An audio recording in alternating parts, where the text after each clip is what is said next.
आप लोगों ने टाइम दिया, भाई साहब ने अच्छी बात बताई। और सबसे अच्छी बात तो ये कि हम जब भी इधर से किशनगढ़ से निकलते हैं किसी भी बहाने भाई साहब से जरूर मुलाकात करते हैं। और जैसा खाना भाई साहब खिलाते हैं और जितने प्यार से खिलाते हैं हमारे लिए अनफॉरगेटेबल एक्सपीरियंस रहता है।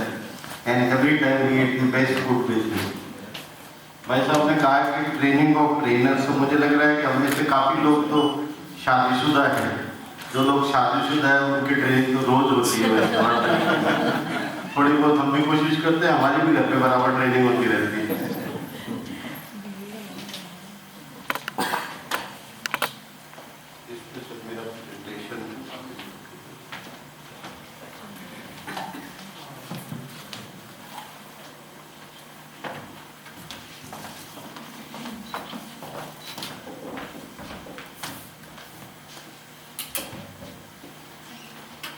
तो आज हम कोशिश करेंगे कि बीमार होने से कैसे बचें। बीमारी का इलाज करना तो हमारे डॉक्टरी प्रोफेशन है। पेशेंट जिस स्टेज में आता है हम लोग उसका डायग्नोसिस करके इलाज शुरू करते हैं, उसमें रोकथाम का कोई अंदेशा नहीं रहता है। लेकिन हम देखते हैं कि अक्सर यदि किसी को बीमारी हुई तो वो पेशेंट जो है उसका इलाज के साथ साथ जो घर वाले हैं वो लोग भी काफ़ी चिंतित रहते हैं। बिकॉज उसी रसोई से वही खाना उसके परिवारजन खा रहे हैं, उसी माहौल में, उसी किशनगढ़ में, उसी घर में बाकी घर वाले भी रह रहे हैं, यार दोस्त भी रह रहे हैं। क्या कोई ऐसे फैक्टर है जिनसे हम कैंसर जैसी बीमारी से बचाव कर सकें? तो वो हम प्रिवेंशन की बात मेनली करेंगे, बीमारी के इलाज की बात आज नहीं करेंगे। कैसे बच सकते हैं, क्या सावधानी रखें, क्या ध्यान रखें, उसके बारे में बात करेंगे। जब भी कोई बीमारियों की बात करते हैं तो हम देखते हैं टिप ऑफ आइसबर्ग फिनोमेनन बोलते हैं। ये जो आइसबर्ग दिखता है इसका करीब 10% भाग है जो बाहर विजिबल होता है, 90% पार्ट उसका पानी के अंदर रहता है। तो हम लोग जो डॉक्टर्स हॉस्पिटल में देखते हैं वो ये 10% पार्ट देखते हैं। इसका मतलब जितनी रिपोर्टेड केसेज ब्लड प्रेशर के, डायबिटीज के, हार्ट अटैक के, स्ट्रोक के, ये सारी चीज हम देखते हैं, खाली 10% पार्ट है जो रिपोर्टेड है, जो डॉक्टर्स देखते हैं। 90% पार्ट उसका समाज नहीं है। समाज का मतलब आप और हम यदि सारे लोग, अभी 100 लोग बैठे हुए सब चेकअप करवाएं, शायद हम में से भी किसी के डायबिटीज है, किसी के बीपी है, किसी की कोई प्रॉब्लम है। लेकिन हमारा भारत में, राजस्थान में कॉमन ट्रेंड है कि हम लोग चेकअप नहीं करवाते। हम सोचते हैं मैं बिल्कुल स्वस्थ हूँ, मैं डॉक्टर के पास क्यों जाऊँ। और यदि डॉक्टर ने कैंप लगाया, भाई साहब के थ्रू कई कैंप हम कर चुके हैं, कैंप लगाते हैं और किसी को बीपी डायबिटीज आ जाती है, लोग हम पे डाउट करते हैं कि डॉक्टर के मन में खोट है, मैं तो सही हूँ, जबरदस्ती कुछ निकाल के कुछ जाके हमको फंसाने आएंगे। ऐसा कॉमन हमारे से मानना। लेकिन जब बीमारी बढ़ जाती है तब वो हमारी बात सुनते हैं। लेकिन हम कहते हैं अब तुम्हारी कैंसर जैसी बीमारी की फाइल खुल गई, अब तो जो है छोड़ने का कोई मतलब नहीं। किसी किसी के साथ इतने कम बचते हैं कि हम कहते हैं अब तो खाओ भी मौज करो। तो कौन सी बीमारियां मेन है जो नॉन कम्युनिकेबल डिजीज बोलते हैं? नॉन कम्युनिकेबल है जो एक से दूसरे में नहीं फैलता। जैसे हमने कोविड देखा कि खांसी से, सिक्रीशन से एक से दूसरे में फैलता है। टीबी का इन्फेक्शन है, खांसी करते हैं, दूसरे के शरीर में जाता है, इन्फेक्शन करता है। ऐसा नॉन कम्युनिकेबल डिजीज है कि जो इन चीजों से नहीं फैलता। तो हम नॉन कम्युनिकेबल की बात आज करेंगे।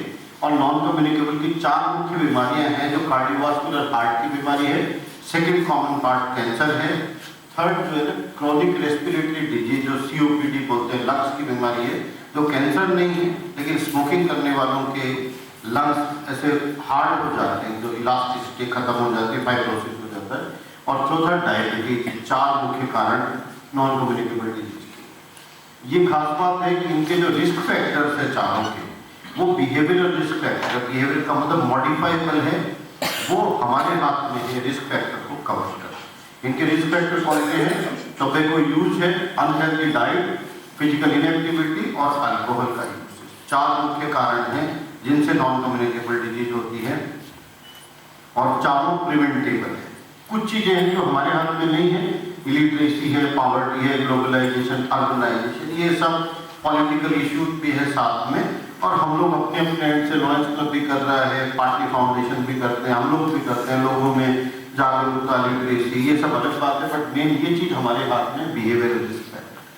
हम देखते हैं किसी को हार्ट अटैक यदि हुआ या कैंसर हुआ और जब ले जाके हॉस्पिटल में एडमिट कराते हो तब पूछते हैं भाई कितने दिन से बीमार हो, तुरंत जवाब आता है कि सब कल तक तो बिल्कुल ठीक थे, रात में सही सोए थे, अचानक जब पेट छाती में दर्द हुआ हमने दिखाया और हार्ट अटैक। उसका इलाज तो करेंगे, लेकिन जिस रसोई से सेम आपके खाना खा रहा था उसके भाई बहन सब उसी में से खाना खा रहे हैं, कोई भी ये चीज पे चिंता नहीं करता कि बाकी लोगों में कोई प्रॉब्लम नहीं।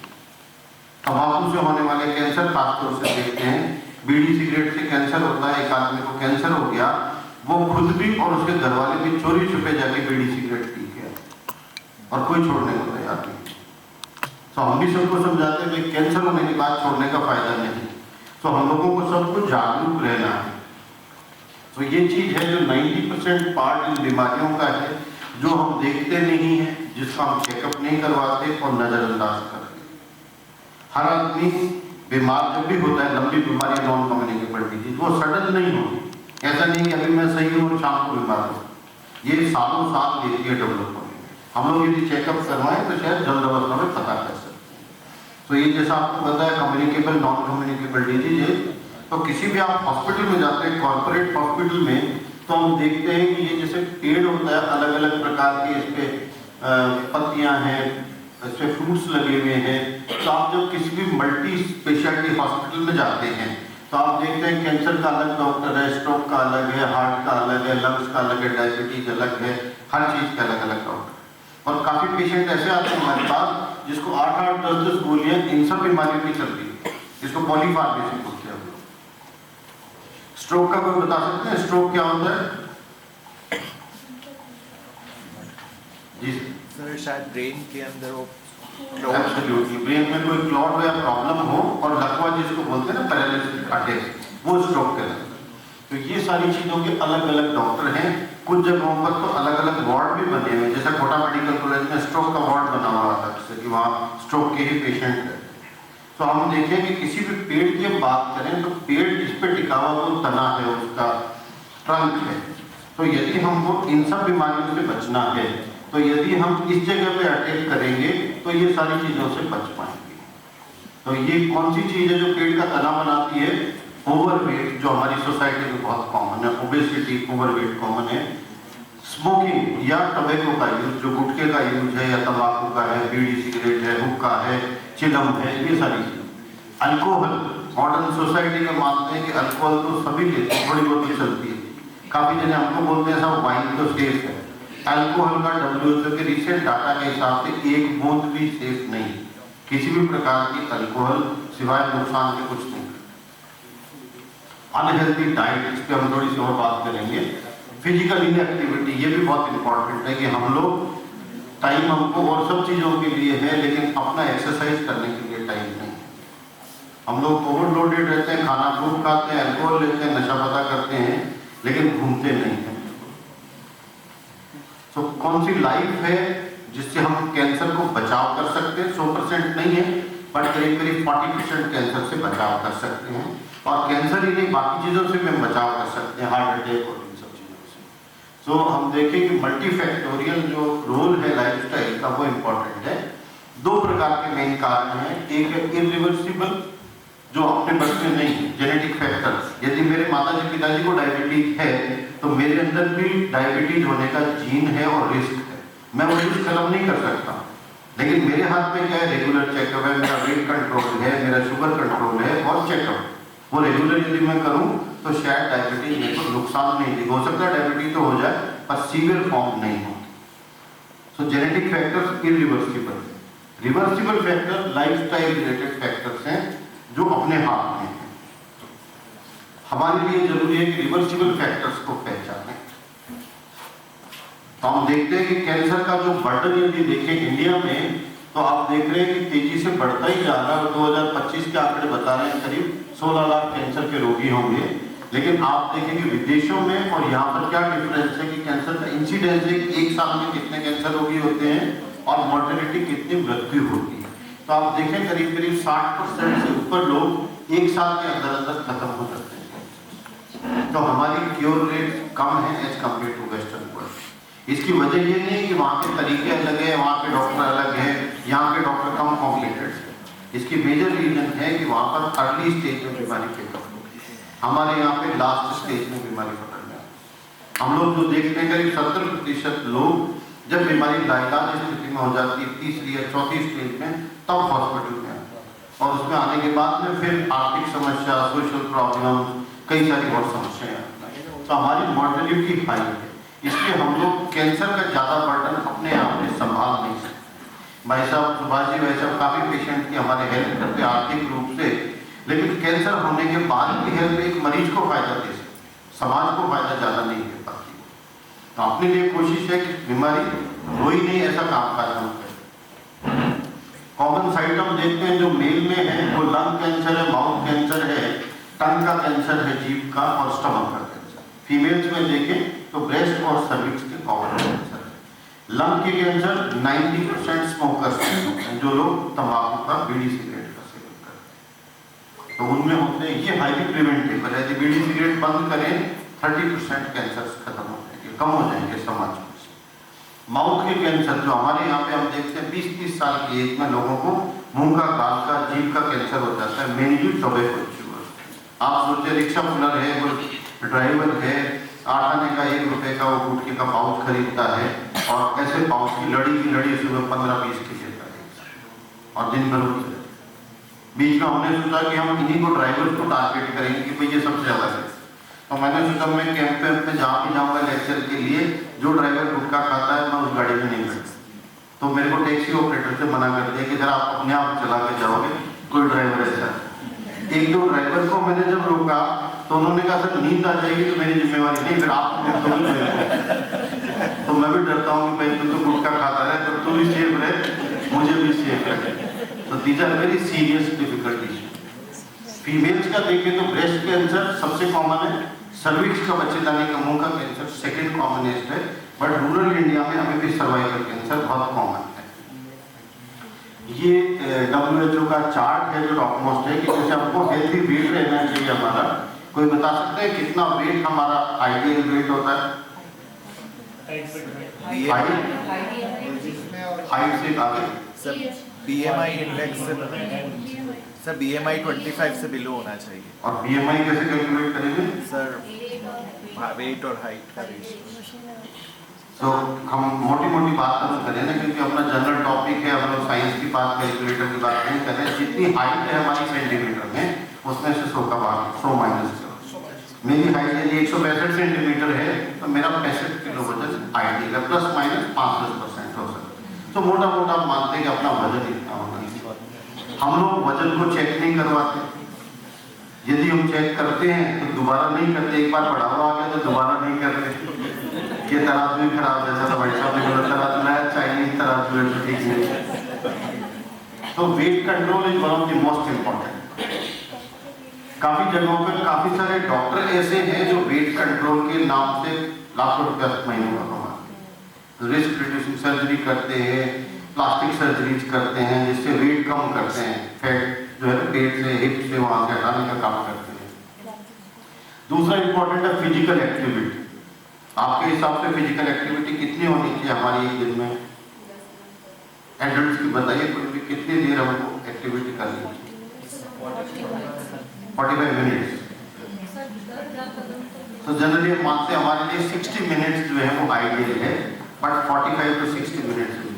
और क्या करना चाहिए हमको 60 मिनट्स में? Depending on the age. जो लोग यंग हैं, जिनकी शरीर अलाउ करती है, वो ब्रिस्क वॉकिंग करें, दौड़ें, स्विमिंग करें, साइकिलिंग करें। अदरवाइज ब्रिस्क वॉक तो सबको ही चाहिए। ब्रिस्क वॉक का क्या मतलब हुआ? तेज चलना।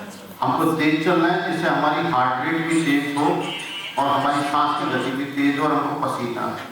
काफी बारी हम खास तौर से भी ड्यू रेस्पेक्ट टू हमारी महिला शक्ति, काफी बार ये कहते हैं कि हम तो इतना घर में काम हो जाता है कि हमको जरूरत ही नहीं काम करने, तो वो गलत होता है। और दूसरा, वॉक का मतलब ये नहीं कि सिंपली टहल रहे हैं। ब्रिस्क वॉकिंग का मतलब आपको पसीना आना चाहिए, हार्ट रेट तेज होनी चाहिए, दैट इज रियली इफेक्टिव। दूसरा चीज आगे, diet rich in whole grain vegetables, fruit and beans. जो हमारा एक तो वेजिटेरियन, ज्यादातर लोग ये चीज तो लेते हैं, बट काफी बारी हम देखते हैं कि जो वेजिटेरियनिज्म के बहाने लोग काफी सारी एम्प्टी कैलोरीज लेते हैं। एम्प्टी कैलोरीज का मतलब आ गया cake, pastry, pizza, burger, fries, ये पास्ता, ये सारी चीज खूब सारी। एंड देन वी फील कि हम तो खाते ही नहीं, हमारी आदत तो बिल्कुल सही, प्योर वेजिटेरियन हूँ मैं। लेकिन आप सोचते हैं रोज आप एक आधा बर्गर खा रहे हैं, समोसे खा रहे हैं, एक दो कोल्ड ड्रिंक साथ में ले रहे हैं, देन वो नॉनवेज खाने वाले से भी ज़्यादा खराब चीज़ है, बिकॉज उतना हम डाइजेस्ट नहीं करते।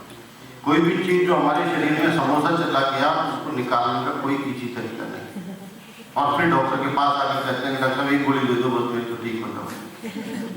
So we need to be very honest with ourselves. Limit consumption of fast food.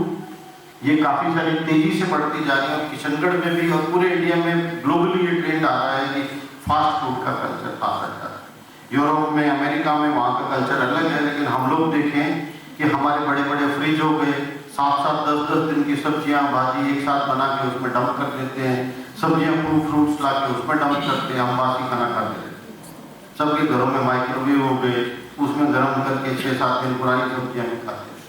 America और जगह पे कल्चर अलग है, but we should eat freshly cooked food, और जो हमारा सिंपल खाना है जो हमारी दादी नानी खाती हैं वो खाना हमारे लिए सबसे सेफ है। सो हमें जितना हो सके नेचर के करीब रहना चाहिए, जो नेचुरल चीज़ है वो खानी चाहिए। फ्रूट्स वेजिटेबल सलाद हमको करीब 40% टोटल खाना हमारा फ्रेश फ्रूट से होना चाहिए, फ्रेश फ्रूट वेजिटेबल सलाद से होना चाहिए।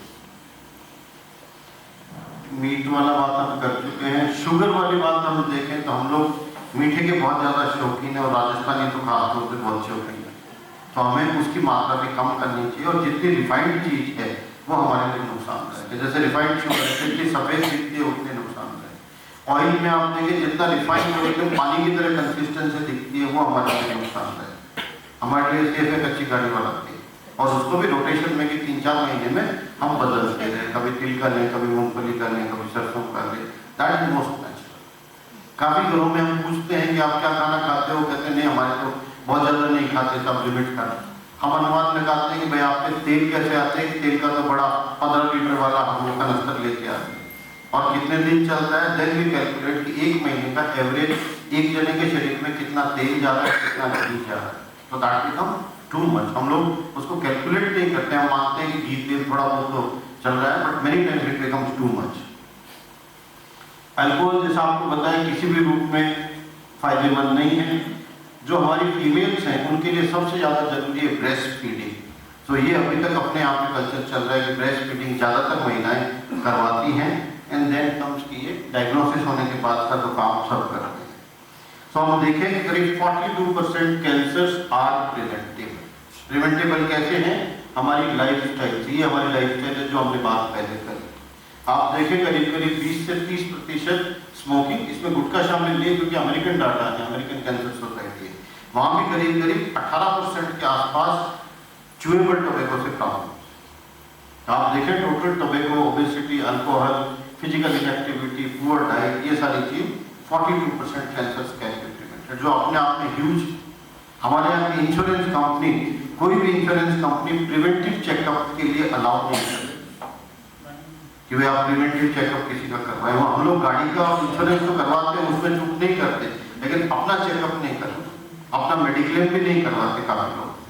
एंड देन फिर हम सरकार की कई सारी चिरंजीवी और अन्य योजनाओं पर डिपेंडेंट रहते हैं। सो कैंसर कंट्रोल की जब बात करें वहाँ हम देख रहे हैं कि ये सारे फैक्टर से जो हम बात कर चुके, ये प्रिवेंशन के फैक्टर हम बात कर चुके।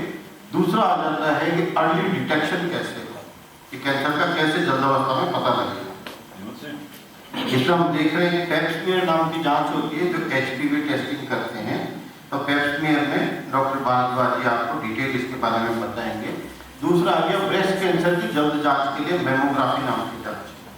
तो मेमोग्राफी में एक स्पेशल टाइप का एक्सरे है जो 40 की एज के बाद में रिकमेंडेड है।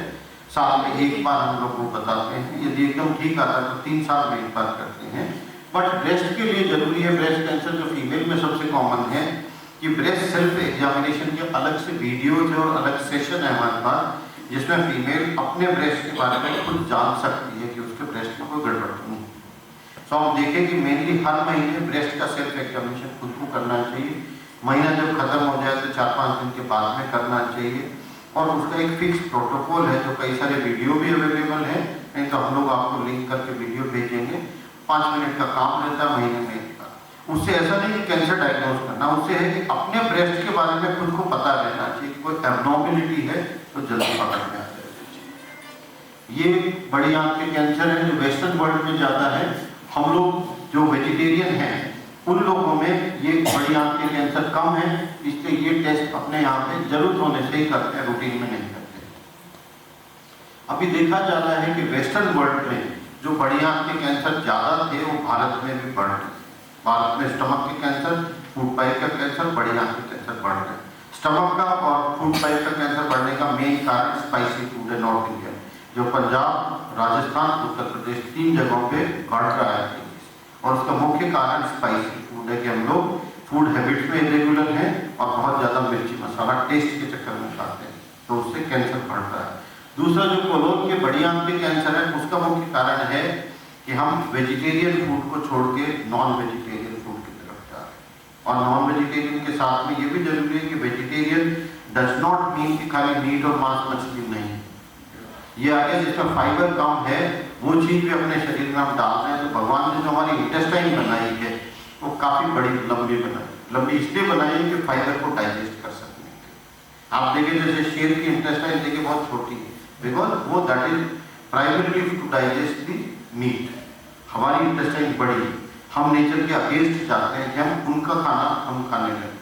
और कुछ लोग हैं जो नॉनवेज नहीं खाते लेकिन एम्प्टी कैलोरीज खूब खाते हैं। हमारे बच्चे भी देखें केक, पेस्ट्री और ब्रेड और इन चीज़ों पे बहुत ज़्यादा कैंसर। तो हमें एक फाइबर वाला खाना ज़्यादा से ज़्यादा लें जिससे आंत के कैंसर से बच सके। ट्रीटमेंट की बात हम नहीं करेंगे।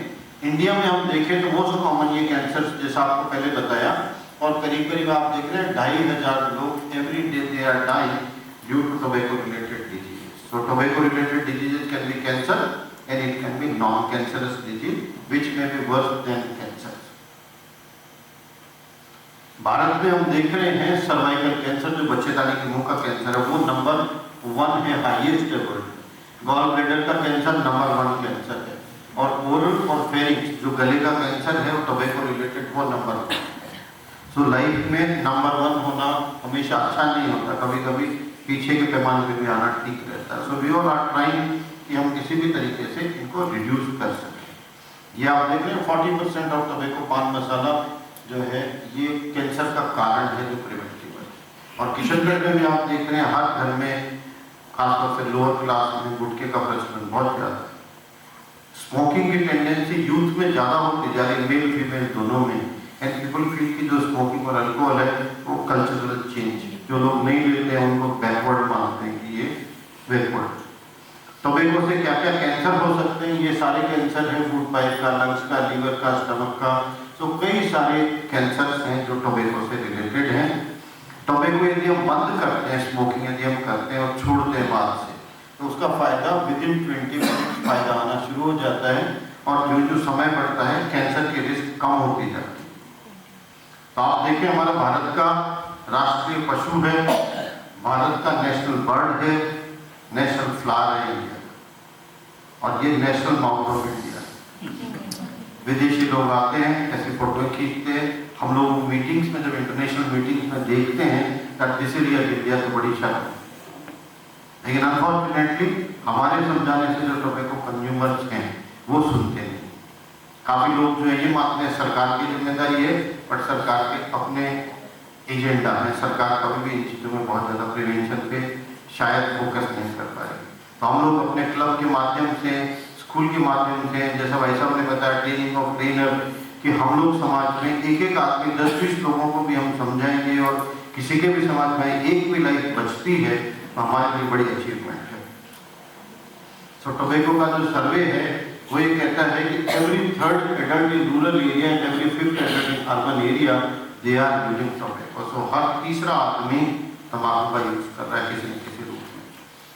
फर्स्ट हैंड जो है जो कुछ भी है, सेकेंड हैंड स्मोक हो गया, जो आप यदि इस कमरे में एक भी जना सिगरेट बीड़ी पिएगा तो धुआं सबके शरीर में जाएगा, दैट इज सेकेंड हैंड। और एक और इम्पोर्टेंट चीज आ गई थर्ड हैंड। थर्ड हैंड का मतलब है कि उसके जो पार्टिकल्स डिपॉजिट हो गए वातावरण में वो अपने अंदर जाएंगे, नॉट डायरेक्ट स्मोक बट उसके particles will be going, so that also leads to problem. सरकार अपनी तरफ से कई सारे पोस्टर्स बनाती है, गवर्नमेंट के अपने प्रोग्राम्स चलते हैं, ये सब किशनगढ़ में भी चल रहे हैं, अजमेर में भी चल रहे हैं, जयपुर में भी, बट ये सब उतना इफेक्टिव वे में नहीं हो पाता। गवर्नमेंट क्या करती है, राजस्थान गवर्नमेंट टैक्स में बड़ी हाईएस्ट है कि राजस्थान सरकार में टोबैको का tax one of the highest है। हर 10 मिनट में एक आदमी की डेथ ओरल कैंसर से, मुंह के कैंसर से हो रही है। ये बात हम स्मोकिंग कर चुके हैं। तो इट इज सेड कि जो टोबैको का एडिक्शन है वो शुरुआत में करीब 11 से 16 साल की एज में होता है।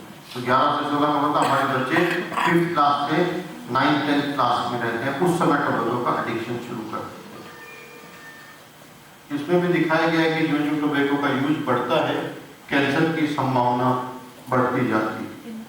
Beedi versus cigarette, many times rural population हमसे कहते हैं बीड़ी सेफ है, but beedi much more dangerous. आप देख सकते हैं जो टार की मात्रा है और बीड़ी में कई गुना ज्यादा है, कार्बन मोनोऑक्साइड ज्यादा है, निकोटीन ज्यादा है। हमारे फिल्म स्टार जिनको बच्चे हीरो मानते हैं, वो हीरो हमको ऐसी चीजों के मैसेज देते हैं। कोई गुटखा खा के बताता है, कोई जुबा केसरी बोलता है, पहले एक जुबा केसरी जाते 2 आए, अब 3 जुबा केसरी। आप लोग मतलब कुछ जबरदस्त मतलब उनको काम से हीरो बोलते हैं, पैसे के लिए कुछ भी बोलने होते हैं, लेकिन हम उनको हीरो बोलते। मुझे लगता है उनसे तो अपने टीचर बढ़िया हैं जो बच्चों को पढ़ा रहे हैं आज की तारीख। उससे नर्स अच्छी है जो हॉस्पिटल में काम करते हैं। ये स्मोकर्स बॉडी होती है, आप देख रहे हैं कि पूरा शरीर जो है वो कैसे हर ऑर्गन को डैमेज करता है। काफी लोगों के पैर कट जाते हैं, गैंग्रीन हो जाती है, बर्जस डिजीज बोलते हैं, इतने सारे नुकसान हो जाते हैं। टोबैको की जो शुरुआत है वो जैसा आपको मैंने बताया 11 से 16 साल की एज में करीब 2/3 लोग टोबैको की शुरुआत उस एज में करते हैं। हमारे भी काफी लोगों के